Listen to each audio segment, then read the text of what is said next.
Icebergs are something strange. There's been this rise in popularity of this sort of meme format, where at the top, you have the tip of the iceberg, where is the most known things about a certain franchise. As you go further down, you see the depths of how far it goes, secrets, stuff that not even the biggest fans maybe know. And just like any other franchise, Dragon Ball has an iceberg of its own. This one in particular is by Woodland Buckle over on Twitter. He's let me use this for my video. There's some pretty cool stuff here, and some that I may not even know about. If I remember correctly, I can get all the way down to the previous to last level, but let me know in the comments how far down do you guys get, and learn something along the way. Anyways, I may not know everything 100%, so there's going to be a Budokai 3 health bar up here that signifies exactly how sure I am about this. Let's begin with the first level. The first level, symbolized by the Team 4-star logo, begins with the American soundtrack. In case you guys didn't know, Dragon Ball has had a few different soundtracks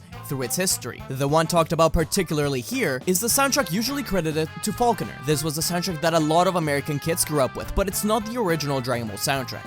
The original soundtrack was created by Shunsuke Kikuchi, who did the music from Dragon Ball all the way through C, including the movies. The American soundtrack is mostly rock, metal, and synthesizer music. Not my cup of tea, but a lot of people like it. Next up is the Ocean dub. I'm not as familiar with the American English-speaking side of Dragon Ball, but I know a few things about this. One of the original versions of Dragon Ball in English was the Ocean dub. This was made in Canada with different voice actors, and it brought about a lot of changes to the dialogue. This is where the original It's Over 9,000 comes from. Eventually, Funimation decided to move the dubbing to Texas, and they've been pretty much dubbing it there since. Next up, it's Dr. Slump.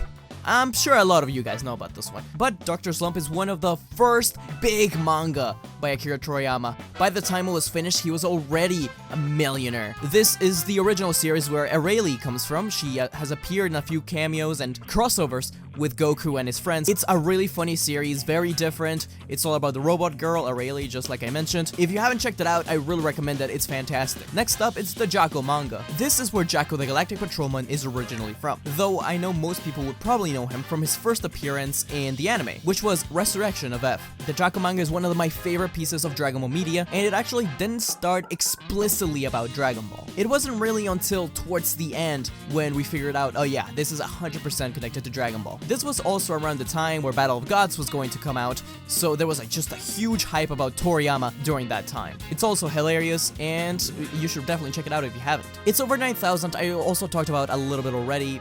Most people know this. It became a huge meme. It's actually not a correct translation. The original line is It's Over 8,000, but it was wrongly dubbed as It's Over 9,000. It became a popular internet meme, and even Oprah ended up saying it on the show through quoting some troll online. It said this: he doesn't forgive, he does not forget, his group has over 9,000. And finally, on the first level, we have Team 4-Star, perhaps the most popular abridged series of all time. They started from the Saiyan arc all the way to the Cell arc, and teased us with the Buu arc, but that sadly never came to be. I'm sure none of you guys are unaware who Team 4-Star are, so we'll leave it at that. At level 2, represented by a Super Saiyan 5 Goku, we begin with Journey to the West. Journey to the West is a Chinese poem story about the Monkey King, Sun Wukong, that goes on a journey to the West. It's a huge inspiration for Dragon Ball. If you look at the first arc of Dragon Ball, we have a pigman, just like in Journey to the West. We have Son Wukong and Son Goku, the Monkey King and the Monkey Kid. Son Wukong also has a flying nimbus and a staff, just like Goku does in the first arc onward. Bulma also plays the role of the monk, and they journey to the West. There's a few other references and things that parallel each other like that. It's really interesting stuff, and Journey to the West is a hugely influential and very, very historical work. Next up is His Power is Maximum. Most of you guys probably know it from the Broly Team 4-Star movie, but it actually originates from a drawing that a fan did and submitted to a magazine. The subject was superheroes or something similar to that, but the kid submitted Broly, and the quote was, Broly, his power is maximum. It became a meme for a while. Next up is the Dragon Ball Kai censorship. Dragon Ball Kai was an edited version of Dragon Ball Z to cut down all the filler. In Japan, it aired with minimal censorship. After all, standards and practices have changed all over the world since Dragon Ball began. When it came to America, it aired on 2 channels that I know of. One was through 4Kids. This was very heavily censored.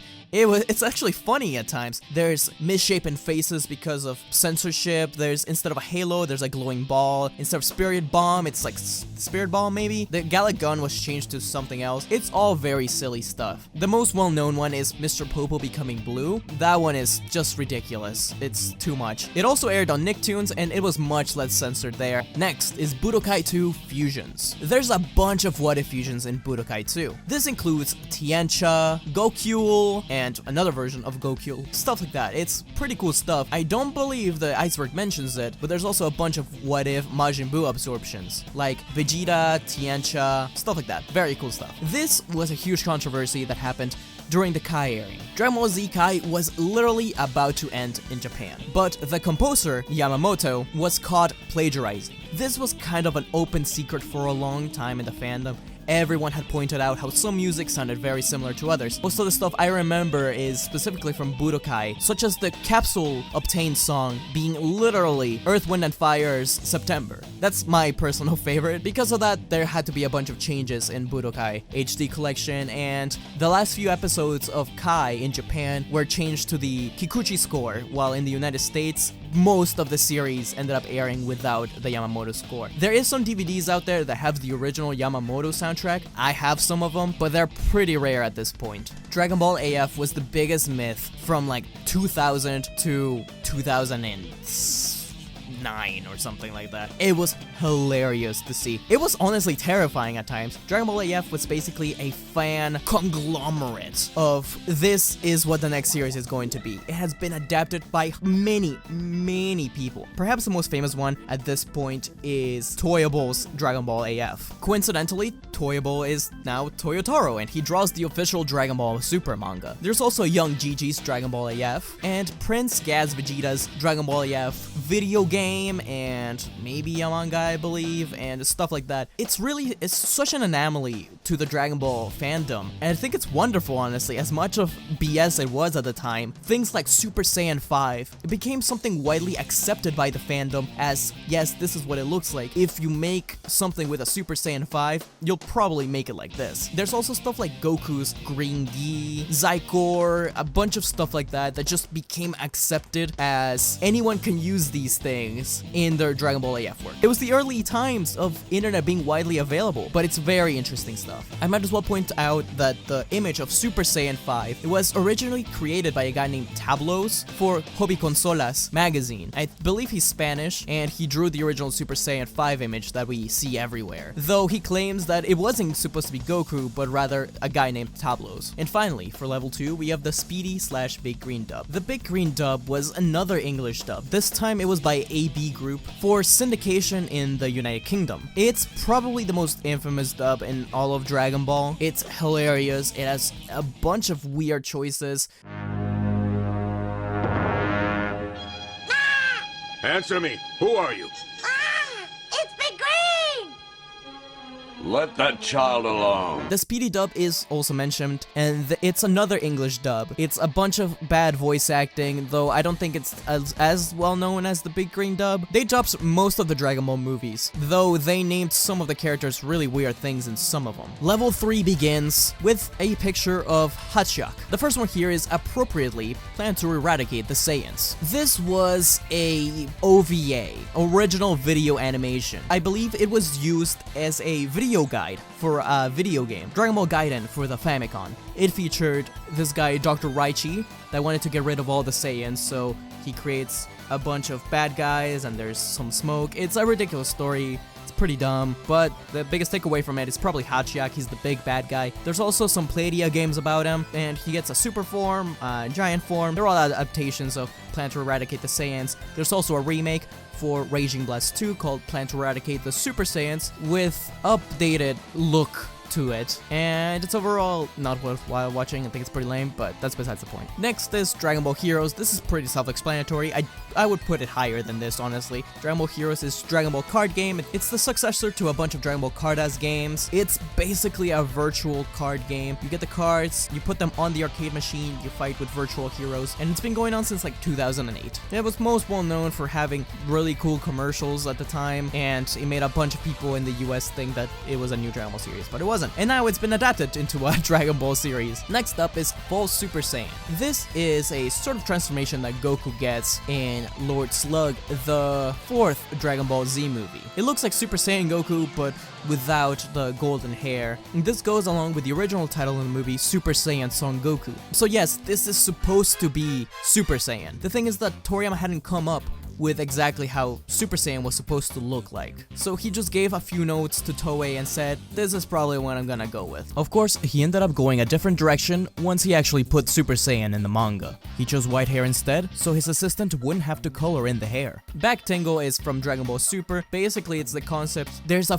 tingle you get in your back when you are close to achieving Super Saiyan, and you gotta focus your ki on it and then you transform. A lot of people hate it. It is a weird concept, I'll give them that, but it's basically just a part of an exchange between Caulifla, Kale, and Kaba. Yamoshi I would actually put a little lower in the Iceberg just because of how much misinformation there is. Yamoshi was a supposed first Super Saiyan. Along with his 5 other friends, he staged a coup since they were the only good Saiyans in the world. This was before any of the Saiyans conquered Planet Plant and named it Planet Vegeta. He was cornered and he transformed into a Super Saiyan, but he was outnumbered and the time ran out. So he detransformed and was defeated. His spirit didn't go into the afterlife. Instead, it wandered around looking for 6 righteous Saiyans to give his power to, and for one of them to become the Super Saiyan God. His story was written in the Namekian Book of Legends, and that's how Shenron knows about it. There's a lot of weird stuff here, and a lot of stuff that Toriyama hasn't clarified, misinformation, mistranslations, it's all really weird. Next is S-Cells. This kinda goes hand in hand with the back tingle, as they came pretty close together, honestly. S-Cells are just the collection of cells that Saiyans have that keep building up. Once you reach a certain threshold of cells, you are able to transform into a Super Saiyan. Team 4-Star in Dragon Ball Z Kai refers to the fact that in one of the scenes from Dragon Ball Z Kai, the final chapters, which is the Buu arc, they got the guys from Team 4-Star to dub a scene. The scene is specifically in the tournament where Mr. Satan's movie is shown. Unreleased OST could mean a lot of things, because there's a bunch of unreleased OST from both the English and the Japanese side. This might be in particular about GT, since almost none of the Dragon Ball GT soundtrack has been released. To my knowledge, the only stuff that's actually been released is the stuff from Path to Power. 16 is Jiro's son refers to another interview, this time it was from one of the Color manga, where Toriyama explained that Jiro based Android 16 on his son. His son was actually a member of the Red Ribbon Army, but he was killed. He gave 16 a gentle nature and didn't want to turn him on because he didn't want him killed again. Ginyu's original body refers to the implication that Ginyu is never seen in his original body, since he has the ability to switch bodies with anybody he wants. There's been a few times where there's been drawings put out of Ginyu switching bodies with somebody. Specifically, I'm thinking of a Toryotaro one, which is the one I think this is referring to. So the Blue Water dub is a little bit more difficult for me. As I mentioned before, I'm not the most familiar with how dubbing went through the English world. As I understand that the UK got the Ocean dub for a large part of Dragon Ball Z up until like the Ginyu arc. Then they started showing the Funimation dub that we all know. A lot of fans weren't happy about that. Some people say that it was very expensive for Cartoon Network UK to bring over that dub. So instead, what they decided to do was bring back the voice actors from the Ocean dub and continue it in this way. So basically, there's 2 distinct English dubs going on at the same time, one in the UK and one in the US. Though, as I said, I'm not the most familiar with this one. We continue onward and upward to level 4. First up is Nekomajin Z. This is part of the Nekomajin series by Akira Toriyama. Though the first few installments aren't really related to Dragon Ball, Nekomajin Z is an all-around parody of Dragon Ball. It's very funny. It basically follows Nekomajin Z, who's a student of Goku. There's cameos by all sorts of characters, Vegeta, Goku, Oob, etc. We even get the introduction of Frieza's kid, Kuriza, as well as a new Saiyan, Onyu. It's very funny stuff. He's also made appearances in Dragon Ball Heroes and the Japanese version of Supersonic Warriors 2. The Daisenshu are the perfect, quote-unquote, guides of Dragon Ball. They were a series of books published that covered everything. There was one for characters, characters, there was one for the anime, there was one for the card games, etc. There's a bunch of information that we've gotten from there, a bunch of behind the scenes stuff. Usually if people refer to something that's obscure and maybe not in the anime itself, it's probably from the Daizenju. Though slowly the prominent thing has become random Toriyama interviews. Speaking of which, in one of the full color manga, it was revealed that 17 and 18 had actual real names. This should be pretty obvious to most people, since they were cyborgs, not true androids. Their names were Lapis and Lazuli, named after the color of their eyes. There were a few missing scenes in some streamable versions of the Dragon Ball Super special, such as the Grand Priest protecting Zeno. Not sure why this happened though. Super Saiyan power is what some people refer to as false Super Saiyan back in the day. In this case, we are talking about Goku turning Super Saiyan, but not. One that most people know about is in one of the Otherworld fillers when Goku is fighting Hell Warriors like Frieza and Cell. In the original preview for the episode, Goku went Super Saiyan. In the episode, Goku looks like he's going Super Saiyan, but his hair remains black. I believe this was done in order to keep the reveal of Super Saiyan to Paikuhan a little more special. It's also appeared a few other times, and I guess it's become like an actual thing. Dragon Ball Online is probably my favorite thing to come out of Dragon Ball in more recent era. It was a Korean MMORPG. It gave us a bunch of lore about the future of Dragon Ball, really cool stuff. Some of it has been implemented into Dragon Ball Super and Dragon Ball Xenoverse, mostly Dragon Ball Xenoverse, such as Towa, Mira, Fu, Chronoa, Time Patroller Trunks, the Time Patrol itself, a bunch of stuff. Awesome things. I may do a video about it in the future, but yeah, really cool stuff. July 2019 refers to something sad. The fact that everybody thought that that's when Dragon Ball Super was supposed to come back. If you did a little math, you realize that the show that replaced Dragon Ball Super would end about July 2019. So everybody just assumed that's what was gonna happen. Sadly, it didn't come true, and we're still waiting to this day. Bang Zoom refers to another dub of Dragon Ball. This time, it's an English language dub of Dragon Ball Super for Toonami Asia. I believe this was one of the first dubs of Dragon Ball Super, because it began airing in early 2017. It just really aired in Southeast Asia. The Falconer lawsuit is something very interesting. After the ending of Dragon Ball Z's dub, Falconer was not brought back to do GT, but he, as far as I understand, was supposed to come back to redo the first 2 seasons of Dragon Ball Z, since he hadn't worked on those. It was the guys behind Power Rangers that did that, as part of the original Ocean dub. There was some sort of fallout, but the true problem here is the lawsuit that came in the form of Falconer not being happy with the contract he was in. He tried to sue Funimation for like $13 million and claimed that he owned the rights to the music that he composed for them. Funimation and Falconer have never worked together since. And finally, the last one in this level is Kaiser Neko Scott being in Resurrection F. This one's pretty simple. It's just as you expect. He voiced one of the many soldiers in Resurrection F, one of Frieza's soldiers. On to level 5. This begins with the Toriko crossover. I think I would put this one a little higher. I think most people probably know this, or maybe I'm just thinking because I know this. There was a Toriko crossover between One Piece, Dragon Ball, and Toriko. They were the Dream 9 team because they all aired around 9 on Saturdays. It's a pretty cool story. They all cross over for a tournament. They have to fight a giant beast, and Goku gets one of the best Kamehamehas in the series. This was around Battle of Gods time. The Harmony Gold dub is one of the very first English dubs, yes, another English dub, of Dragon Ball. This was actually of the original series, and it's really strange. It changed a lot of things. Goku was named Zero, there's a bunch of weird things. It actually became the basis for another dub, a Spanish dub. The dub didn't go for too long. The Budokai 3 Easter egg, I think I know what it's talking about, but it's vague enough that I might be wrong. If you wait like 15 minutes playing as Goku in Budokai 3, he will look at the screen and just stare at you blankly. It's really creepy, some people find. I think it's just funny. It reminds me of when Sonic types his foot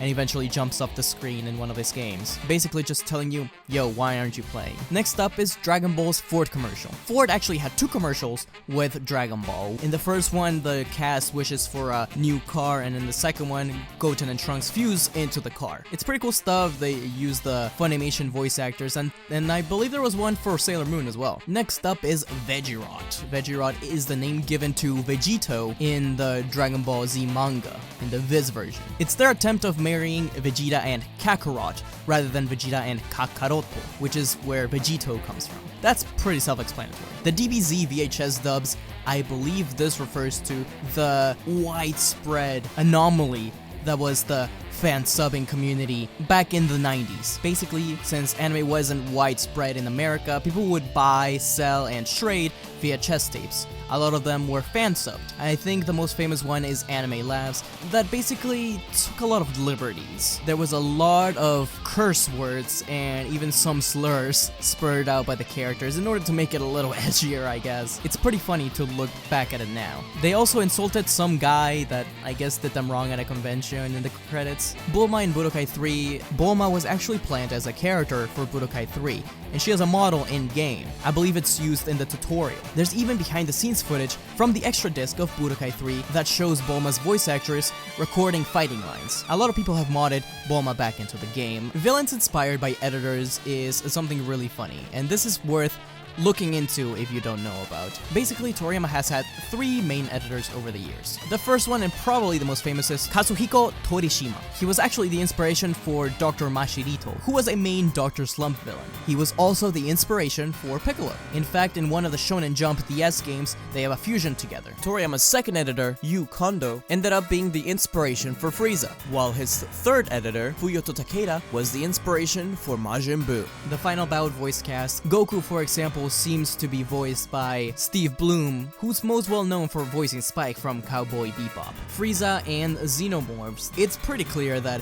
Xenomorphs from Alien inspired Frieza's third form. This was also referenced in Dragon Ball Z Abridged. Some of you guys may remember that. I may as well mention it here since I don't think it's on the rest of the Iceberg, but a lot of people also believe that Predator inspired Cooler's final form. The final one for this level is Toriyama's cat. I'm pretty sure this refers to the fact that Toriyama's cat was a direct inspiration for Beerus. He's a Sphinx cat. Toriyama also was inspired by his cat to create Korin, though I'm not sure if this is the same cat or not. On to level 6. The Dragon Ball Z Kai Ocean dub is something really strange since it's kind of sort of lost media. It has been confirmed to exist, that is a full dub with the Ocean cast, but it was never released. The Lost Specials, I think, refers to some movie recap specials that aired on TV. The first one was set around the time of Super Android 13 and had Goku and Gohan talk about some previous adventures, while the second one was about Goku visiting Earth for a day and having a year in review with Goten and Gohan. There's been a few other cameo appearances of Goku in some other TV stuff, though I don't think that's what this is referring to. Babidi being a clone of Bibidi also comes from a Toriyama interview of the full color versions. It's pretty self-explanatory, that's just what he said, that Babidi was more or less duplication of Bibidi rather than a son. El Manga Legendario is a magazine that was officially licensed all about Dragon Ball. I don't think there's much else to say about that, so I'm gonna put this level pretty low. I don't know much about it, I just know what it is. Hit's clone was a giant meme in the Dragon Ball community. Everybody thought that once Hit was knocked out of the Tournament of Power, that since we didn't see Zeno press the button to clear him off, that he would come back and that he had a clone. Turned out not to be true, and it was pretty dumb. Toyotaro plagiarism is about some cases of tracing from Toyotaro. The most famous one is Goku turning around being traced off of a Captain America illustration. The fire safety PSA is one of 2 PSAs from Dragon Ball. The first one, as I said over here, is fire safety. The second one is one about crossing the road. They're pretty cool and I think pretty easy to find at this point. It's just always cool to see new animation from Dragon Ball. 4x3 Movies talks about the fact that the Dragon Ball movies were made with both 4x3 and 16:9 in mind, unlike the show, which was made explicitly 4x3. The movies are more often than not shown in 16:9, though I believe you can find 4x3 versions of the movies out there. The last one for this level is Kaioken is inspired by Super Saiyan God, a fan theory that the Kais, specifically Kaio-sama, King Kai, got inspired by the Super Saiyan God to create the Kaioken. I think it's very silly, it doesn't really make sense, and I don't think it's backed up by anything. Let's move on to level 7. Broadcast audio is something that a lot of people know about these days, so I think I would move this one up a little bit.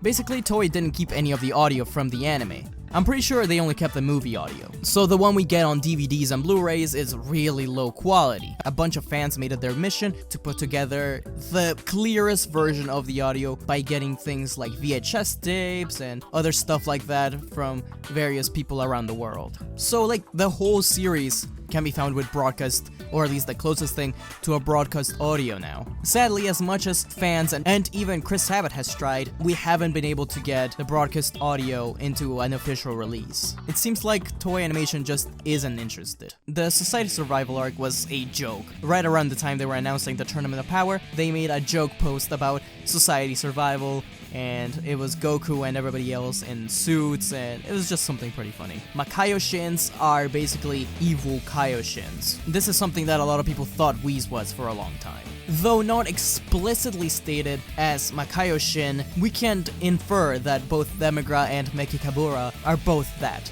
This is not to be confused with someone like Zamazu, who was a Supreme Kai to be that turned evil.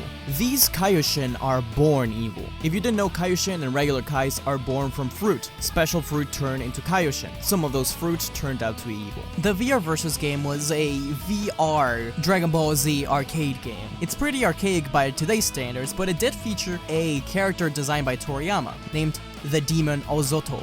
He's appeared recently in some Dragon Ball Heroes stuff, and he's really, really ugly, but you find him in the game. 21 being Jiro's wife is about Android 21, who first appear in Dragon Ball Fighters and is designed by Toriyama. There's hints throughout the game that she is the mother of Android 16's model and the wife of Dr. Jiro. She has vague memories about this sort of thing, though, but it's pretty obvious. Majin Buu, representing the US, is about the theory that the various Buus represent a part of the world. In this case, I'm just gonna talk about Majin Buu, since that's the main one here, being overweight and just ready to blow up the whole world. It's just about the United States. Dragon Power was an Americanization of a Dragon Ball game for the Famicom. A lot of things were changed. Goku was changed into just some monkey kid, and instead of showing panties, they showed sandwiches. Jiren being Buddha is another fan theory, though I think this one has a lot more validity than some other ones. This basically hankers back to Journey to the West. Buddha is one of the characters there, and he destroys Wukong when they first meet. Jiren and Buddha share a lot of similarities. A lot of their power has to do with their eyes, the third eye.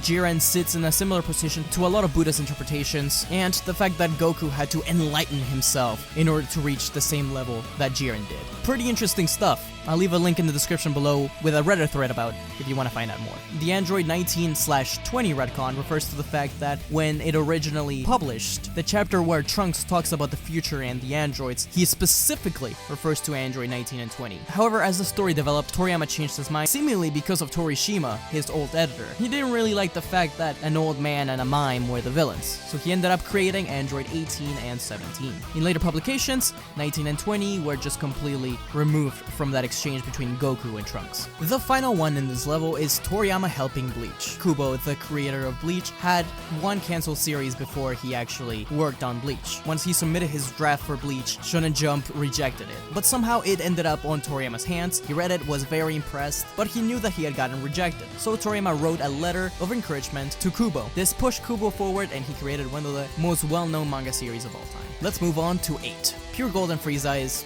just some joke. There was a figure of Frieza released that was completely golden, and some people were talking about it being a new transformation. Goku X Aunt Frank is one of the most legendary fanfictions of all time. It's a really, really strange and deranged story where Goku falls in love with Aunt Frank.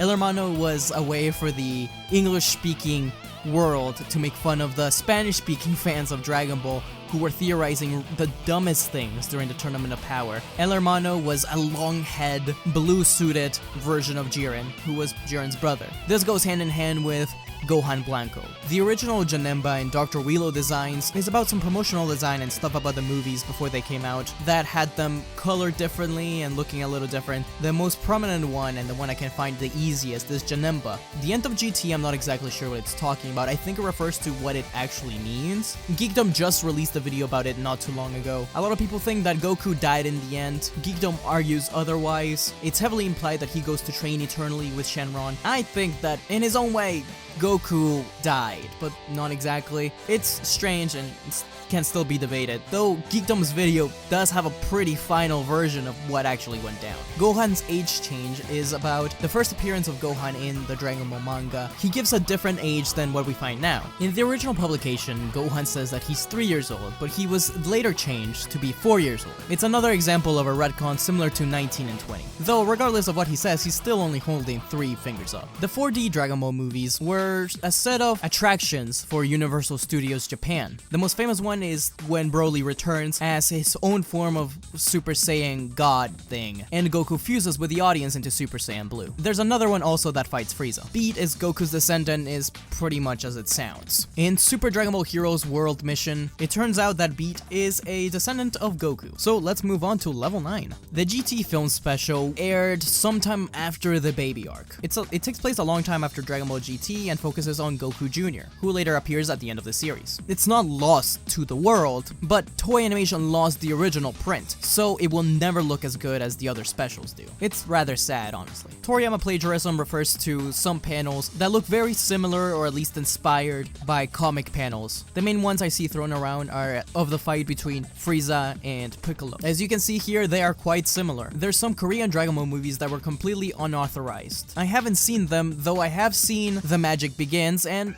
though it's a much more faithful adaptation than Dragon Ball Evolution, it is still very, very strange. Yamcha, for example, is some sort of prince, if I remember correctly, although that one is a Chinese movie, not a Korean one. The Korean one they're referring to is called Dragon Ball Fight Son Goku, Win Son Goku, though I haven't seen that one. There's of course uncredited animators to Dragon Ball, just like there are in a bunch of older anime. Not much to say about that here. I'm not an animation person, so this one's gonna be pretty low. All of the original Dragon Ball Z movies were released on Laserdisc. This was an older format that usually had pretty good definition, though I don't know if there's much else to say about this one. I think it's rather strange that this is here. I will mention, just for curiosity's sake, that the movie often called Return Me My Gohan, Dragon Ball Z Movie 1, otherwise known as Death Zone in the States, isn't actually titled Return Me My Gohan. That's just a tagline given in the Laserdisc release of the movie. The Dragon Ball GT live show is pretty funny because there's actually been a couple of live shows, though this one only mentions the GT one. There's also one for Kai, and I believe one for ZE, at least in Latin America. The GT one was a 1997 live show that had Donkey from the first arc of Dragon Ball GT, bringing back Frieza and Cell with new forms. It was shown in a department store in Sendai, Japan,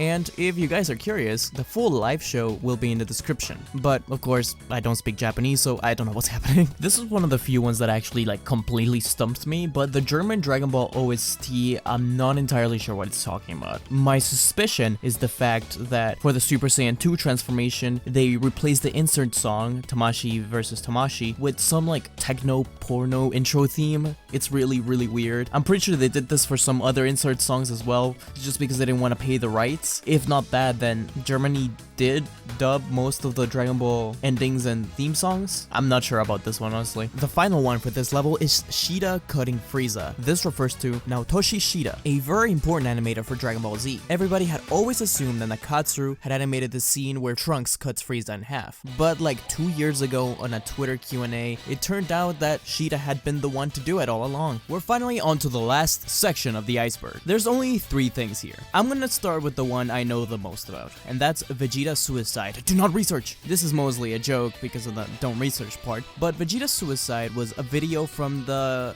early to mid 2000s by Prince Gaz Vegeta, PVG. He is an Italian Dragon Ball fan that had a lot to do with the popularization of Dragon Ball AF during that time. He's one of the first people to ever mod a Dragon Ball game fully in the form of Dragon Ball Budokai AF. This video was part of his Dragon Ball AF story. It had to do with Vegeta being completely depressed after the defeat of Omega Shenron and Goku's leave. I remember watching this when I was a kid, and it's really cringy now, but it was really scary when I watched it. Vegeta has this howl of, "Why did you leave us, Kakarot?" You can actually still find the video on YouTube. Basically, Vegeta does the deed, and from what I understand, because his story is a little convoluted, he eventually returns as the Guardian of Hell, like an angel demon thing. Anyhow, now that that's done with, final bout, motion controls. In 1997, in Japan, there was a tech demo of a Dragon Ball video game that was rumored to be in development for the PlayStation. This was around the time Final Bout was to be released. The demo had had a guy in the turtle gi plugged up to a machine with a bunch of wires, and on the screen you could see Goku mimic his moves. And lastly, we have the dumbest one, Ika the Legendary Super Saiyan. This is a creepypasta that basically poses the question, why didn't we get a movie 4 months after Super Android 13? After all, Dragon Ball movies came out pretty frequently back in those days. As the story tells, sometimes months apart. According to this creepypasta, a movie did come out, but only on TV.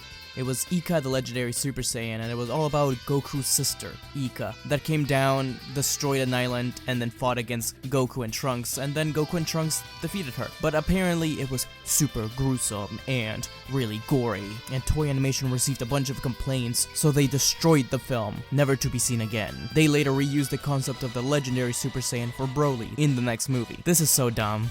Like, this is the dumbest creepypasta I've ever heard. It barely even tries to be creepy. I hadn't heard about this until I researched this. This one probably deserves to be at the bottom of the iceberg, honestly. Although the video I found talking about it has 14 million views, so maybe not. I don't know. Anyways, thanks for watching, guys. I hope you guys learned something new about Dragon Ball, just like I did while researching this video. Or if you didn't learn anything new, then tell me something that other people might not know in the comments below. Be sure to check out Trent, who made the original Iceberg, on Twitter. Follow him, and be sure to like, share, comment, subscribe, all that good stuff. Anyways, guys, until we meet again. See ya! Don't forget to like, comment, and subscribe to Smugstick, unless you want to be destroyed. Lord Beerus, that's hardly fair. But also, don't forget to click the bell icon to get notified when he uploads new videos.